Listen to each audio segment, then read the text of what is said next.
What's up, Predator fans? It's the Emerald Enthusiast, the man whose ring runs on fanboy energy.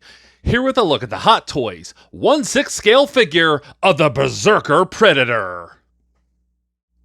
So if this is your first time viewing my content, obviously most of my channel is very kid-friendly, but I'm a huge fan of the Predator franchise, and obviously this is not something that is geared towards kids, but nonetheless, I hope you enjoy my review of this Hot Toys figure. So I got this figure for a really good deal, primarily because the box is not in great condition, but nonetheless, let's go ahead and take a look at the package details. As you can see, this is from the movie Predators, and it says Predators on the bottom, and we get the same font here on the top. On the back, we get this stylized art of the Berserker Predator, and it says Predator or Prey. On each side, it says Collector's Edition MMS130 Berserker Predator 1/6 scale collectible figure. On the front, we see this headshot of the Berserker Predator through this translucent red sleeve. Here's a close-up of that sleeve removed from the box, and there is the full picture of the Berserker Predator on the box. We get this full body shot on the inner flap of the box. Here is a brief summary of the film. If you would like to read this, go ahead and pause the video and do so now. And now I think it's time to bust this figure out of the package and see what's inside.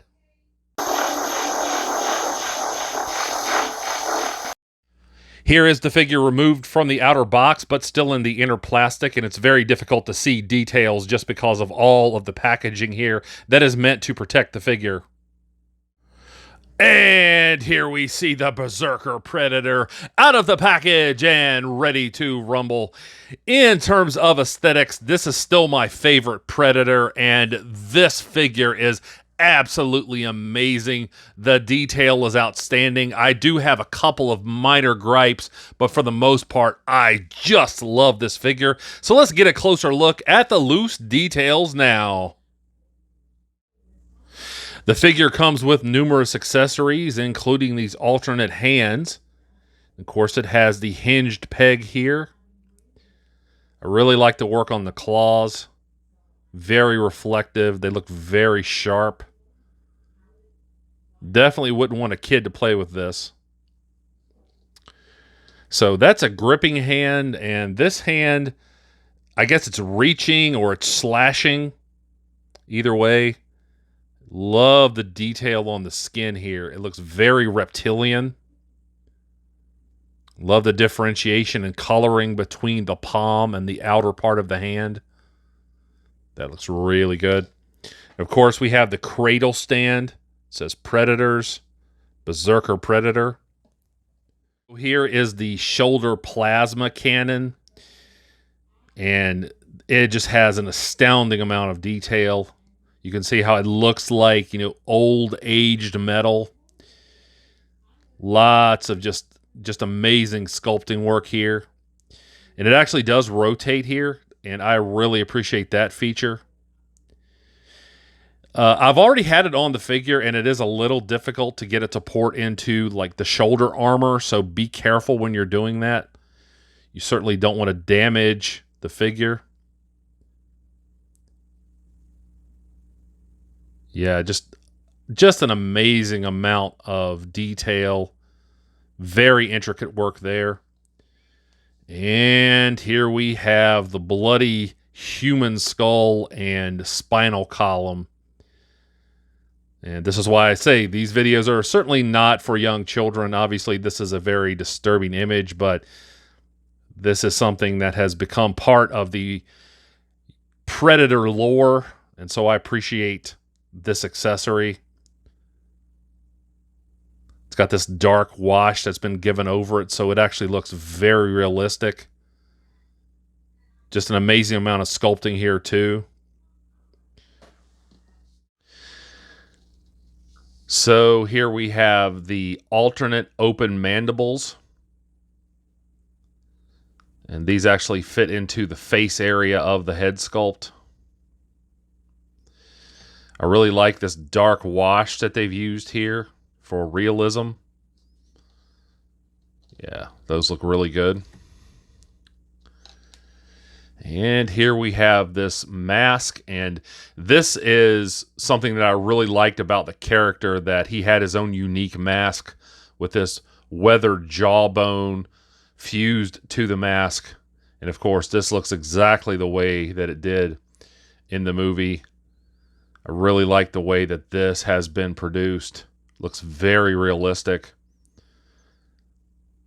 I like how this looks like metal. The eyes look really good. I've had this on the head sculpt already, and it just looks magnificent. So later on in this review, when I talk about the head sculpt, I will be taking a further look at these. And here we have the various blades. Of course, those look the way you would expect them to look.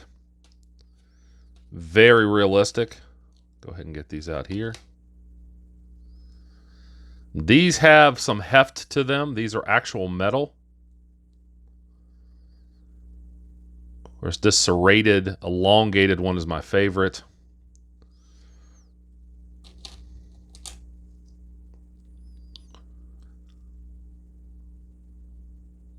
These have been crafted very well.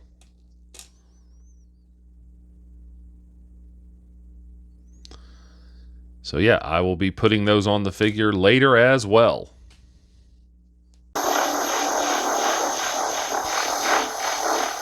Most of the reviews that I've seen of this figure are 10 to 12 years old, and the more recent ones that I have seen, reviewers talk about the deterioration of soft goods on this figure.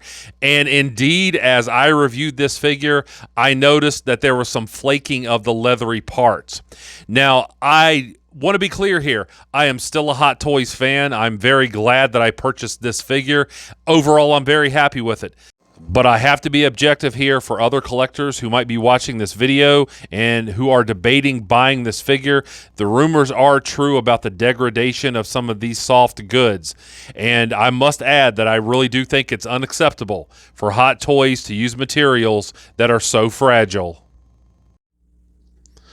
Let's take a look at the feet.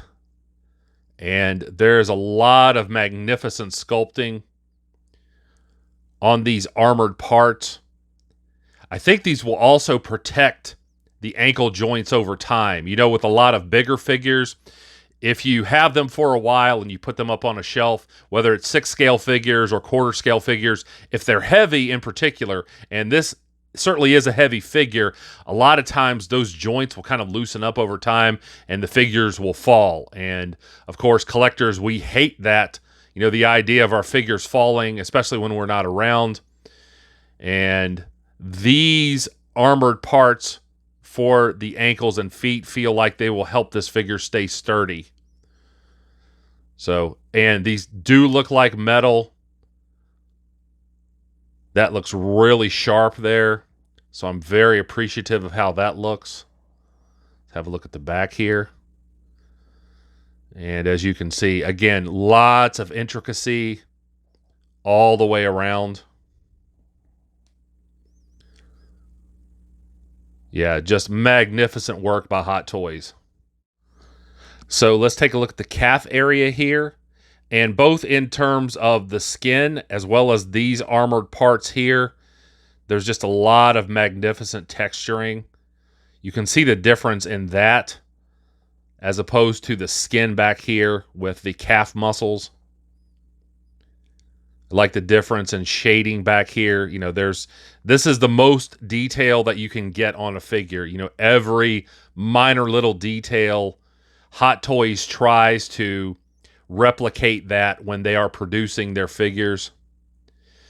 Now, this area here, this material, which is some kind of leathery material, I don't exactly know what it is, but this is the kind of material, if you could feel it, this is soft goods. So I certainly wouldn't try to take these parts off. I don't believe they're supposed to come off, but be very careful when you're touching these straps that hold these armored parts onto the calf areas, because you certainly wouldn't want to damage those.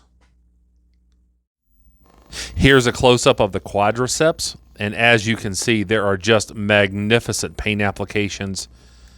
You can see the various colors. They stand out very well. Again, I like this reptilian skin. Be careful when you're moving the legs around due to these soft, good parts here. As you can see, just out of the box, it was already starting to crack here. And actually later on, as I reviewed this, even more pieces came off. So again, be very careful with any of the leathery parts of this figure. But again, I really like the attention to detail here with the texturing. All of this looks exactly the way that you saw it in the movie. I love this reptilian skin, this armor part here on the hip. Here's a close-up of the waist armor, and you can see all of these little segmented pieces here. And that just looks so good. There's so much attention to detail. And this is also hard plastic, so it's not like these leathery goods where you have to worry about fragility so much. Let's have a look at articulation now. And one of the first things that I noticed right out of the box was these knee joints are very tight. As you can see, I'm applying pressure here, and it doesn't want to move, and I'm afraid I might break that leg. With this one, slowly but surely, you can see I'm getting the knee to articulate, and I can get the leg to go up that far. Again, there's little pieces of the leathery goods, so be careful when you are articulating this figure in any manner. And now the knee joint doesn't want to go back into place. And I really wouldn't recommend using a hairdryer or hot water on this figure because it feels like you could do some damage. One thing I do like about the hips is that you can get the legs to kind of rotate in and out, and that's helpful for getting the figure into a sturdy pose. In terms of range of motion, you can get him to kick forward pretty far. You can get him to do a side kick as well, but again, you've got to be concerned about the soft goods on the waist armor. And you can get him to step back. But due to this figure's issues, once this review is complete, it's my intention to just display this figure in a vanilla pose and never try to articulate it again. There's superb coloring here on the torso. You can see all of these oranges and greens that work together to give the skin a very realistic appearance.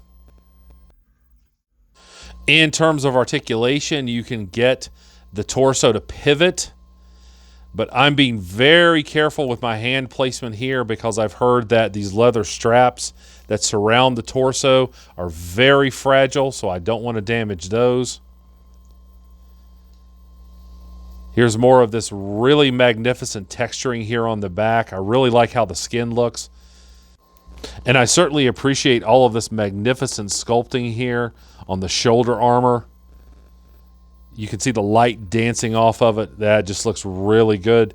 As well as this little pouch piece back here. There's lots of detail on that. So I appreciate the work that went into that as well.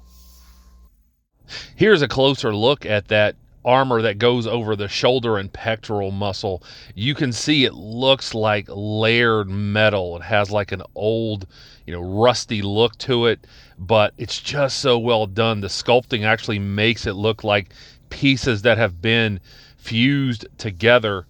And the same goes for the back here. You can see just how intricate that is. It's just outstanding work. Let's have a closer look at the arms now. And here you see one of the wrist gauntlets. It is very intricate. Very pleased with the appearance there. And of course, there is a hinge here at the elbow, and it also rotates. So I really do appreciate that. That always gives you lots of posing options when the arms rotate outward. Also good rotation here on the wrist. And as you can see, lots of intricacy here on the skin too underneath the forearm. So I'm very pleased with the way all of that looks. Here's a close-up of the triceps area, and you can see just how intricately this has been executed. You see all of these little red bumps, these like little nodule things. You can feel just how coarse this area is, and of course it's been painted very well. Here's a look at the shortest blade, and it doesn't fit in as flush as I would like it to, but I'm afraid to push it any further because I don't want to damage the forearm strap. Here's a look at the second blade, and this fits in much better. I really like how these three accessories portray the different lengths of the Yautja blades. And here is the blade with which I will display the figure. This is the longest blade, and it just looks so sharp and deadly. This is spot on. So here is a look at the opposite gauntlet, and it has this compartment that you can gently open, and you can see all of the sculpting here, and that reveals the detonator that is in the gauntlet. That just looks fantastic. You can see just how well this has been sculpted. These gold and silver metallic paint choices really bring this gauntlet to life. And here we have a look at the shoulder cannon, aka the plasma caster. It's ported into the shoulder armor and it looks superb. And here is the alternate gripping hand. As you can see, it moves very well. I didn't have a problem changing it out at all. And I'm going to display the figure with this hand. I'm going to use it to hold the Walter Stans bloody skull and spinal column. So here's a look at the other alternate hand, and I'm not going to use this hand since I'm going to display the figure with the scimitar, and I feel like the fist goes better with that. But if you do choose to use this hand, as you can see, it makes for a very intimidating pose. Here is the head sculpt, and I could not be happier with this. This really captures the essence of the Berserker Predator. I just really like this red paint choice. The sculpting is magnificent. You can see how unnerving those eyes look deep within the sockets. The locks are done very well. You can see the little quills on the side of the face. So in terms of aesthetics, there really isn't much for me to complain about here.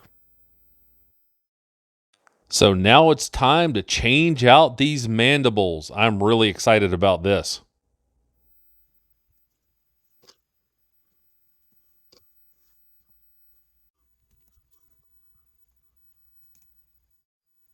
And here is the figure with the open mandibles, and this looks so cool. It gives you a better view of the mouth, and those teeth are very well executed, and this just looks so creepy. I love it. So here's a look at the locks, and they're very rubbery, and I guess that's fitting since we now know that they're not actually hair, that they actually have blood in them, and they're part of the Yautja sensory system, so I think that's fitting. And if you'd like to display the figure with the mask on as well as the LED light, let me show you how you do that. There's actually a little port here in the back. So you just plug that mask in, and then there's a little switch that you flip, and that will allow you to turn the LED light on if you so choose. So the LED light is powered by a small cell battery, and I didn't expect mine to work since it was 12 years old, and it didn't. But that's not a huge problem for me since I wasn't going to display the figure with the mask anyway. But if you do want to display the figure with the mask and the LED light, at this point, you will probably have to pick up a replacement battery. Another caveat, remember these little red quills on the side of the face? When you're putting the mask on, you need to be careful. You don't want the side of the mask or your fingers to damage these. In terms of the head sculpt, the only issue that I have is that the neck portion of the armor tends to ride up and you have to put it back into place. But in terms of the head sculpt itself, it moves easily from side to side. As you can see, it moves up and down well. And again, you've got to adjust that little neck portion of the armor sometimes, and you can get him to look down well. So no real issues with the articulation.